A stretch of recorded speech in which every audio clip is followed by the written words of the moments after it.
Good morning. This public meeting of the SIRS Board of Directors is being held at 30 North 3rd Street, Harrisburg, PA. By participating in this session, you are consenting to the recording, retention, and future viewing of this meeting.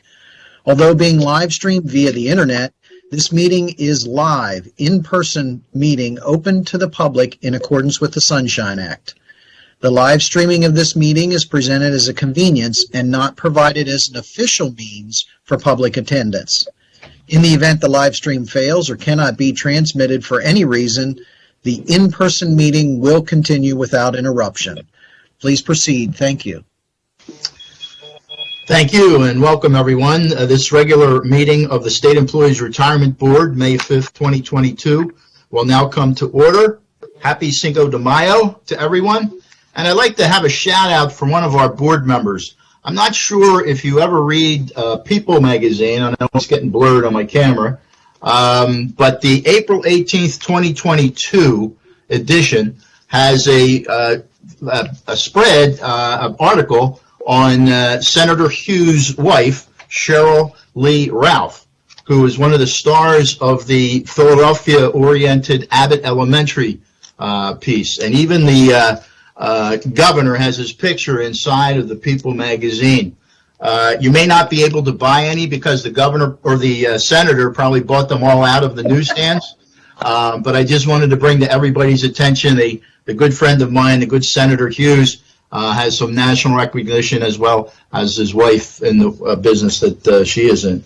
So with that, welcome everybody. Let's now have a roll call of the board members.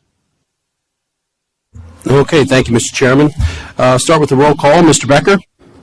Here. Senator DeSanto or designee? Chuck Erdman for Senator DeSanto. Thank you, Chuck. Mr. Philman? Present. Representative Frankel or designee? Dan Alco, designee for Representative Frankel. Thank you, Dan. Treasurer Garrity? Here. Senator Hughes or designee? Matt Lindsay on behalf of Senator Hughes. Thank you, Matt. Mr. Jordan? Here. Representative Schemmel? Here. Ms. Soderberg? Here. Secretary Thal? Here. Secretary Vague or designee? Jim Bloom, designee for Secretary Vague. Thank you, Jim. That completes the roll call. Thank you, Joe. That's a quorum, obviously. With that, we'll go into, it looks like a short agenda today, ladies and gentlemen. With that, we need a motion as in order to adopt the agenda for the May 5th, 2022 board meeting. Do I hear a motion to that effect? So moved. I hear a motion. Do I hear a second? Second. I hear a second. Anyone in the question? Anyone in the question? Seeing none. All in favor, say aye. Aye. Any opposed? Motion is carried. We'll also need a motion as in order to approve the consent calendar item as listed for the May 5th, 2022 board meeting. Do we hear a motion to that effect? So moved. I hear a motion. Do I hear a second? Second. Any questions on the motion? Seeing none. All in favor say aye. Aye. Aye. Any opposed? The motion is carried. We'll go right into item number 5, committee reports, action items. First one up is Finance and Member and Participant Services. Chairman Soderberg. Mary? Thank you very much, sir. The Finance and Member and Participant Services Committee met on April 28th at 9:02 a.m. We only had one item of business on the agenda, and that was our presentation by our actuary, Korn Ferry, on the key 2021 actuary evaluation results and highlights for the calendar year 2021. They started, before I go on, I'm going to summarize my report, but just to remind everyone, the full report is on board docs, as well as the presentation made by our actuaries, Korn Ferry. So that is on board docs for everyone to review. Anyway, Korn Ferry started the presentation by giving background on the valuation process and impacts of the results, including establishing the employer contribution rates for the plan that are employers will be using for the 2022-23 fiscal year. The actuaries noted that Act 5 required a change in the actuarial cost method. This change, which was required by law, brings CSRS more in line with its peers in GASB accounting standards. The impact of this new required methodology resulted in a decrease to our unfunded actuarial liability and a slight increase in the employer contribution rate for 2021.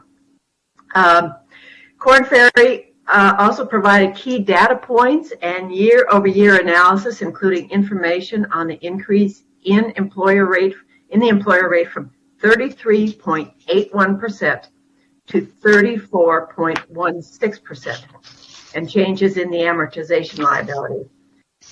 Overall, they confirmed that the plan had a positive year and that the funded ratio increased from 59.4% in 2020 to 69.6% in 2021.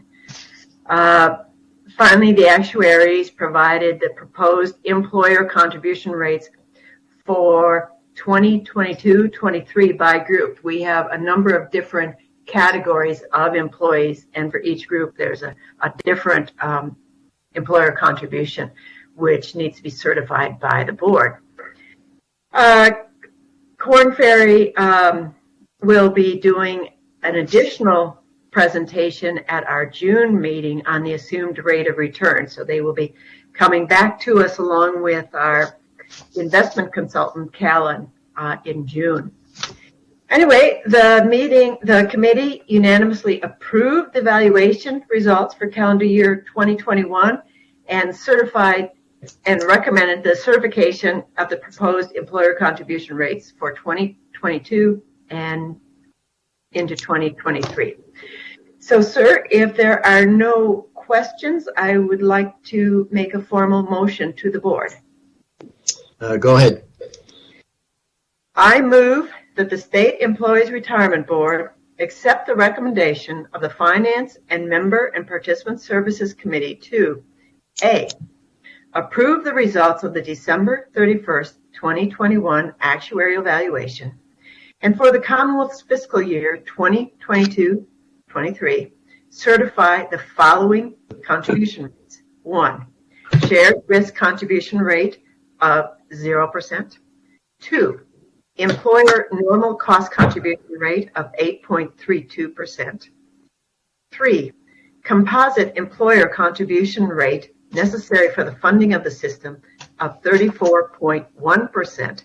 And number 4, employer contribution rates by group and class of service of employees as set forth in the actuarial valuation as calculated by CSRS Consulting Actuary, Korn Ferry, pursuant to Section 5508 of the State Employees Retirement Code. Letter B, authorizes CSRS staff and Korn Ferry to use the above rates to develop all of the employer rates for the period of July 1, 2022 to June 30th, 2023, pursuant to Section 5902K of the State Employees Retirement Code. Letter C, establish an employer contribution rate of 0.06% for fiscal year 2022-23 to fund the benefits completion plan established pursuant to the Section 5941 of the State Employees Retirement Code. And finally, letter D, authorize the executive director to certify such rates to all employers with employees who are active members of CSRS and to the secretary of the budget. That concludes the motion. It's been properly moved. Do I hear a second? Second. I hear a second. Anyone on the question? Anyone on the question? Seeing none, roll call, please. Mr. Becker. Aye. Mr. Erdman for Senator DeSanto. Aye. Chairman Philman. Aye. Mr. Acco for Representative Frankel. Aye. Treasurer Garrity. Aye. Mr. Lindsay for Senator Hughes. Aye. Mr. Jordan. Aye. Representative Schemmel. Aye. Ms. Soderberg. Aye. Secretary Thal. Aye. Mr. Bloom for Secretary Vague. Aye. Mr. Chairman, the vote's unanimous. Okay, thank you. Mary? Yes. The meeting concluded. We had some additional items with our committee agenda for the committee to review. And finally, the meeting adjourned at 9:49 a.m. And our next meeting will be on June 3rd, 2022. That concludes my report, Mr. Chairman. Thank you, Mary. Enjoy your trip to Colorado. Thank you very much. Okay. Up next is 5B, Investment Committee. Chairman Becker. Thank you, Mr. Chairman. Our meeting was called to order at 9:55. We approved the minutes of the February 25, 2022 Investment Committee meeting. We then moved into executive session for discussion of two items. One pertained to retaining an independent third party for performance verification, and the second was to discuss the investment office recommendations for a private equity consultant. When we returned to public session, we proceeded as follows. First, decision was made not to proceed with a recommendation at this time for an independent third party for performance verification, pending further discussion. And on the second item, a decision was made on a recommendation for a private equity consultant. Just a little background, the contract for our current private equity consultant, Stepstone, is up on October 5. The investment office conducted extensive market research to recommend the best candidates for consideration. A request for information was sent to targeted number of potential respondents, and it was also posted on the CSRS public website. As a result, a motion was passed by a vote of 10 yes, 1 absent to recommend the hiring of Stepstone as our private equity consultant. So I have a motion to read, if I could. Go ahead, sir. I move that the State Employees Retirement Board accept the recommendation of the Investment Committee to hire Stepstone Group LP to act as CSRS non-discretionary private equity consultant and provide administrative and back office support for CSRS defined benefit plan investment portfolio, subject to successful completion of contract negotiations and execution and delivery of closing documents by all parties, including required Commonwealth legal approvals within 6 months. Been properly moved. Do I hear a second? Second. I hear a second. Anyone on the question? Anyone on the question? Seeing none, roll call, please. Mr. Becker. Aye. Mr. Erdman for Senator DeSanto.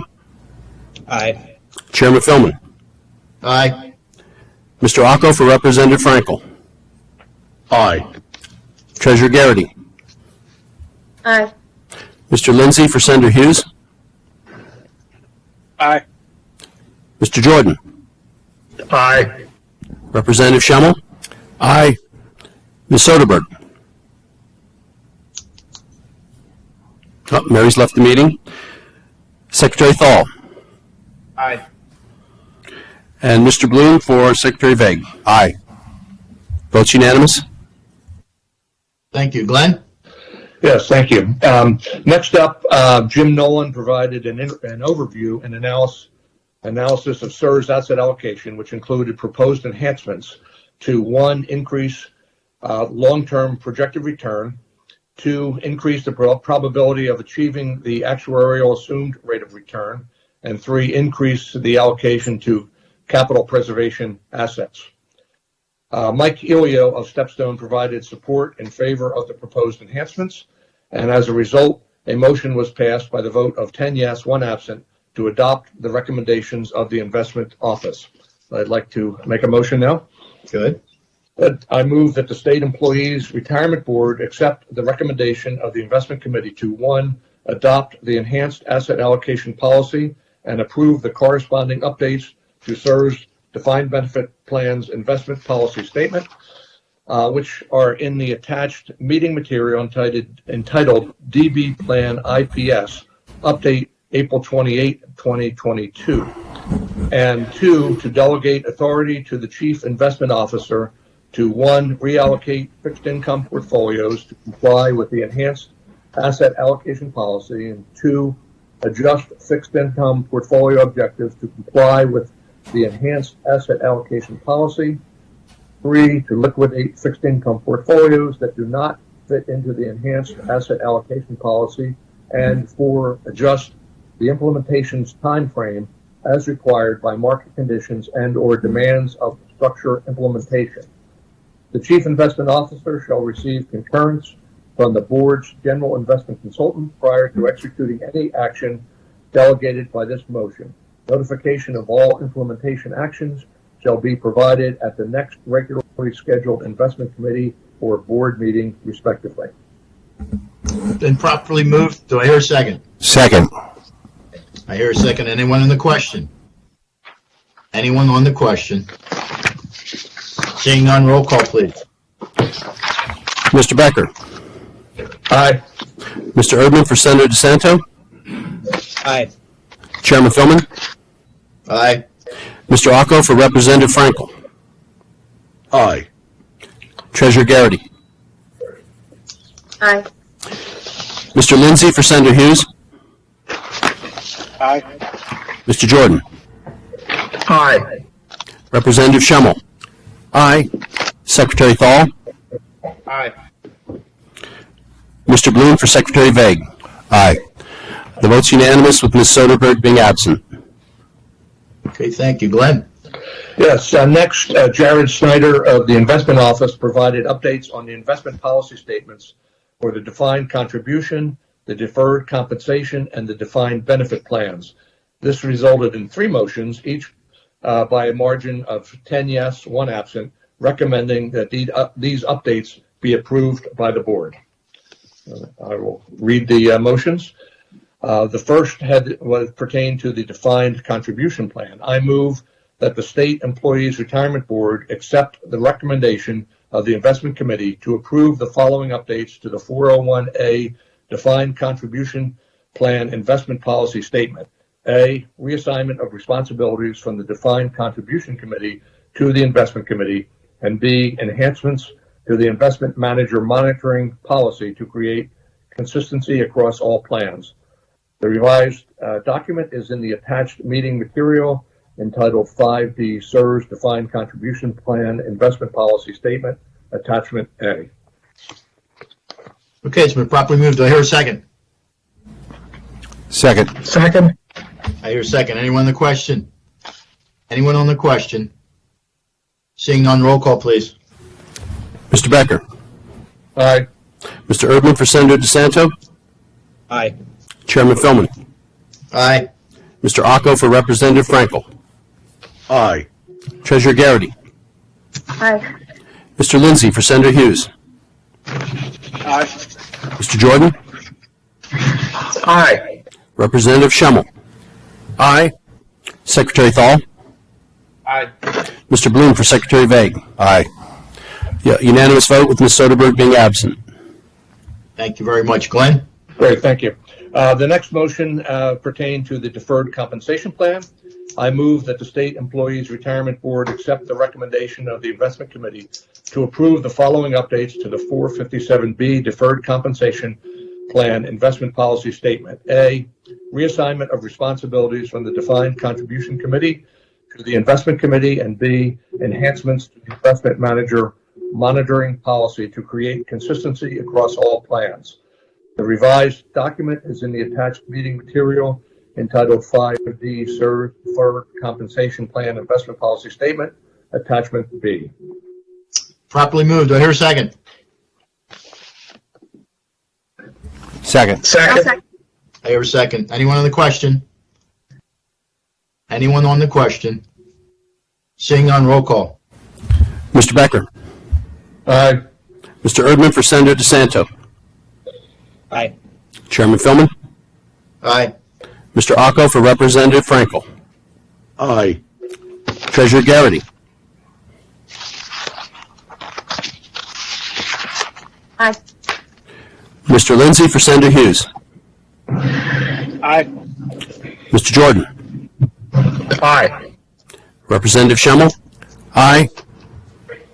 Secretary Thal. Aye. Mr. Bloom for Secretary Vague. Aye. Votes unanimous with Ms. Soderberg being absent.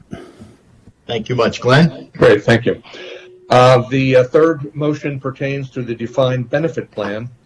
I move that the State Employees Retirement Board accept the recommendation of the Investment Committee to approve the updates to the defined benefit plan's investment manager monitoring policy, which updates are provided in the attached meeting material entitled 5D SIRS DB Investment Manager Monitoring Policy, April 28, 2022. It's probably moved. Do I hear a second? Second. I'll second. Thank you. Anyone on the question? Anyone on the question? Seeing none, roll call, please. Mr. Becker. Aye. Mr. Erdman for Senator DeSanto. Aye. Chairman Philman. Aye. Mr. Acco for Representative Frankel. Aye. Treasurer Garrity. Aye. Mr. Lindsay for Senator Hughes. Aye. Mr. Jordan. Aye. Representative Schemmel. Aye. Secretary Thal. Aye. Mr. Bloom for Secretary Vague. Aye. Votes unanimous with Ms. Soderberg being absent. Okay, thank you. Glenn? Okay, thank you. And that concluded our new business for the day in our investment committee meeting. And Mr. Chairman, that concludes my report. Okay, thank you very much. I will now go to 5C, which is the Board Governance and Personnel Committee.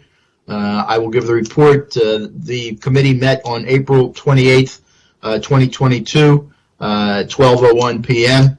The attendance was full. Secretary Thal could not make it. We had a couple of issues. There are no motions in this report. The SIRS fiduciary review and board self-assessment, the final report, implementation of recommendations, and this is a culmination of the Funston report that's been going on for a long period of time, but we're finally getting to the end.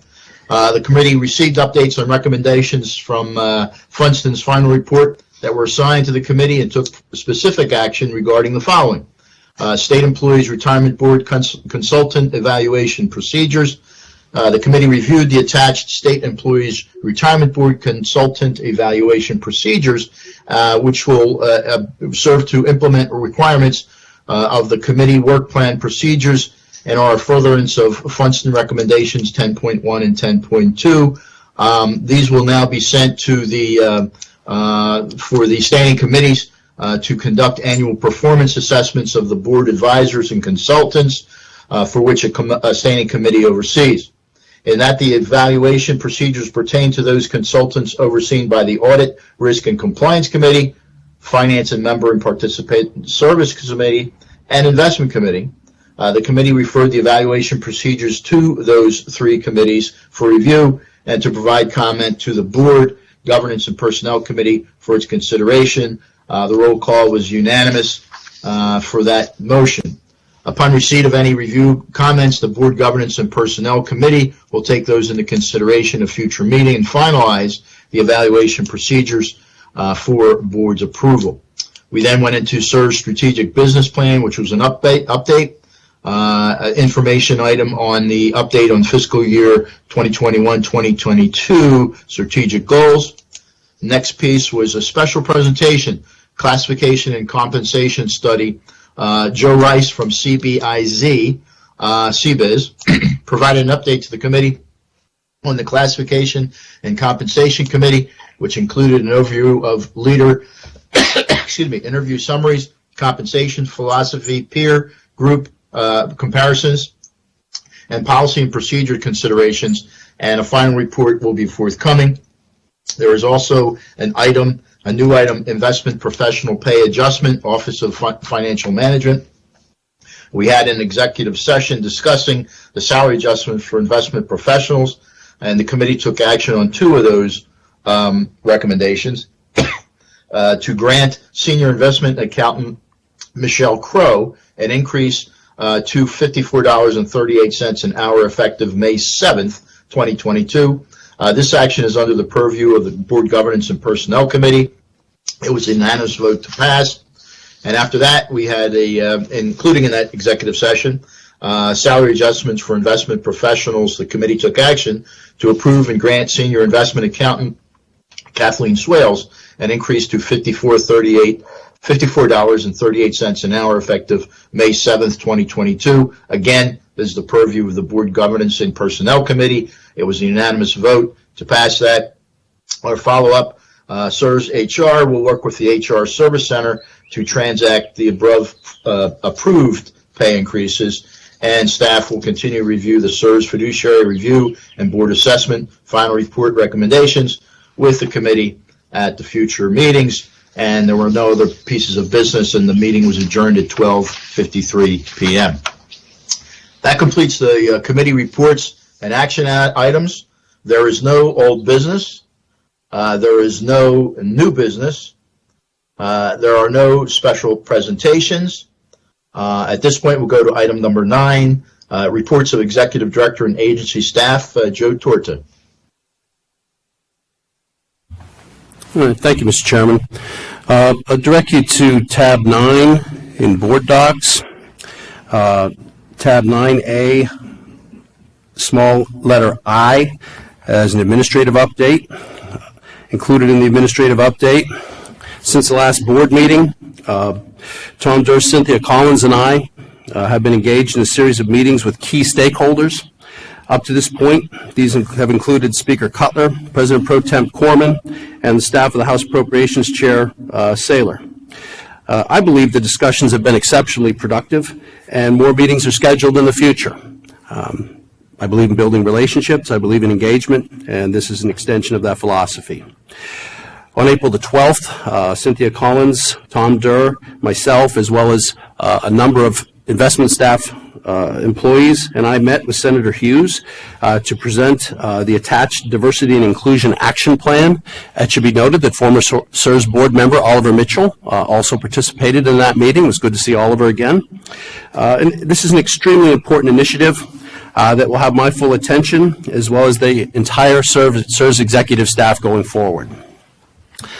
In addition to the stakeholder meetings over the past few months, I personally traveled to the SERS Seneca State College and Montoursville regional offices to meet directly with staff. My goal is to enhance the current environment and expand engagement with all SERS employees to better understand the needs of the members and participants.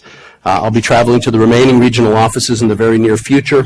Again, I believe in engagement, and I believe in establishing relationships both internally and externally at SERS. The meetings with staff have been very well received so far. On a personnel front, it's been a very challenging environment. It continues to be.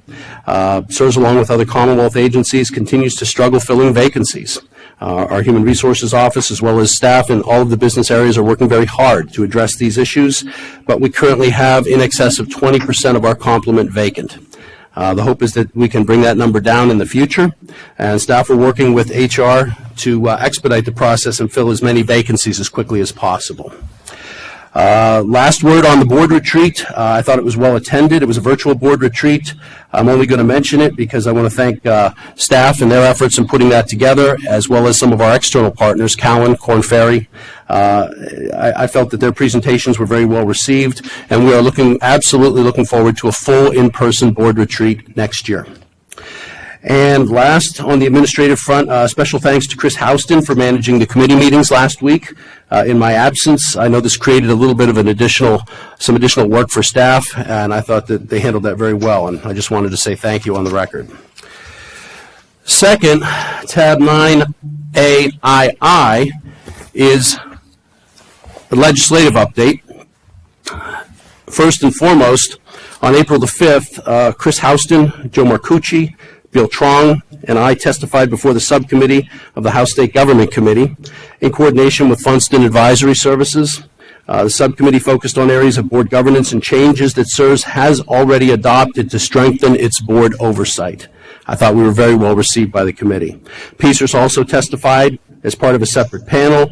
I want to give special thanks to Bill Trong for stepping in for Jim Nolan, who was on jury duty. doing his civic duty that day. But the legislative hearing went very well. In addition to information on the legislative hearing, there are 9 pieces of legislation, which I won't go through item by item. Some of the highlights, there's legislation out there right now. They're all in various stages of the legislative process, but more flexibility for our annuitants to return to state service and still receive their annuity, to give the Commonwealth agencies some relief from the current working environment. Also changes to the right to know law. Again, more meetings are scheduled with stakeholders, including members of this committee. We want to build relationships.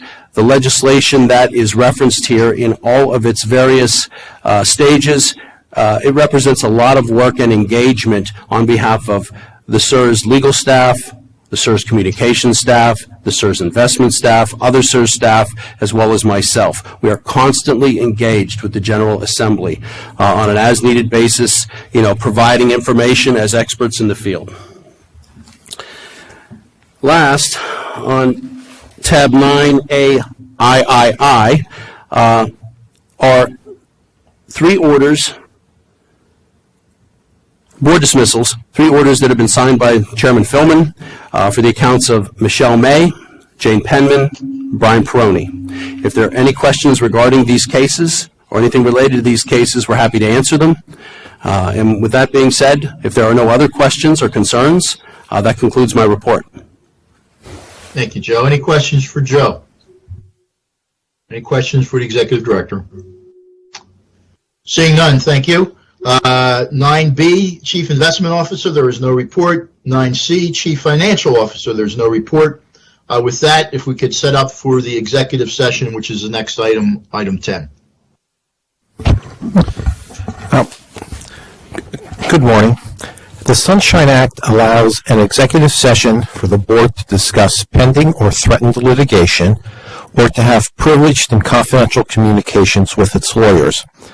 The scheduled executive session agenda items are reports on litigation by Deputy Chief Counsel Kathy Nolan and on referrals and compliance matters by Chief Compliance Officer Joanne Collins. Both of these presentations are authorized executive session discussions between the board and its lawyers under the Sunshine Act. Before we enter into the executive session, please give us a minute to make a few technical changes in the boardroom, and we'll make you aware when the appropriate changes have been successfully made and the attendees in the Teams meeting have been checked.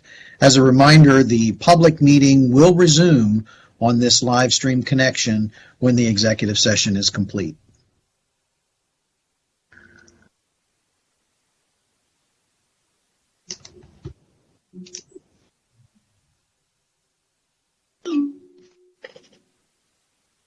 As a reminder, this meeting is being recorded and is now being live streamed. Please proceed. Okay. We are out of the executive session. We are now going into item number 11, board comments, announcements, dates to remember. Our next board meeting dates are June 3rd for the committees and June 10th for the board meeting. I'll look for a motion to adjourn. And can I have a motion to adjourn? So moved. Second. Second. Anyone a question? Hearing none. All in favor, aye? Aye. Any opposed? We are adjourned. Happy Mother's Day to those so attuned. And we'll see you in June. Thank you very much.